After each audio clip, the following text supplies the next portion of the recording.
Hey, what's going on YouTube? So I'm back with a video how to fix my summer waves pool.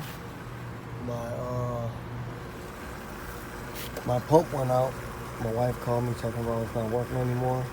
It wasn't making any noise, water wasn't flowing. So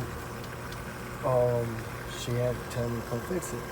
I come home, I take a look at it, I open this up, see it's working now. I got it fixed. It's a little dirty because it was out for a couple days. The water's a little foggy. So it wasn't working. So, you take this filter out, pull it out. Go underneath there, there's like a black plastic screw, kind of similar like that, just smaller. You could take it off with your hand.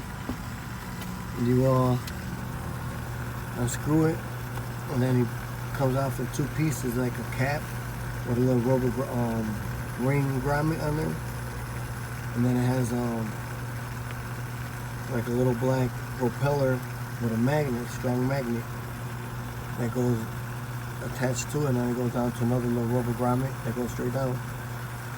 So once you unscrew that, you take that little plastic screw out, the top out, then you grab that propeller, you pop it out.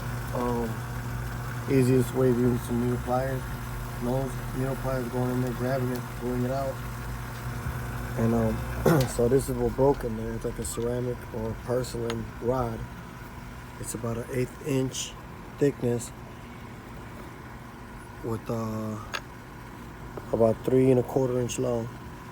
So I looked online, this piece was $20 and it was gonna take a couple days to get here. So what I did was, you see where it's snapped right here? See, I guess it's like, it gets thinner right there. And then it gets thicker. This is the bottom part, that's the top part. So what I did, I went to Home Depot, bought this rod.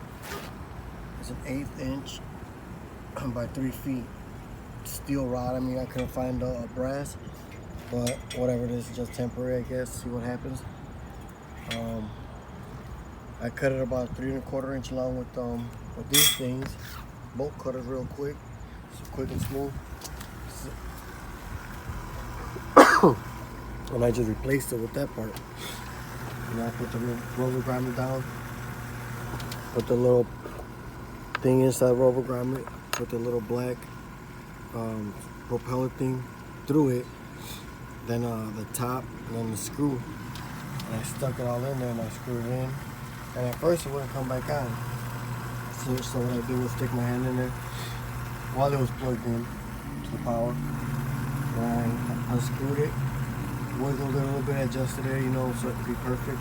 And then it just kicked in and it started working again. I screwed it on tight and boom, there it is. I wish I would have did a video with me taking it apart, but it was dark late at night. It was like 11 p.m. when I got home from the movies when I did it. So I wanted to just put it in there real quick so we can get this pool going for today so the kids can play. It's Friday, so hopefully that works for you guys. Leave a comment, like, subscribe, and let me know if you have any questions or how I did it. Enjoy.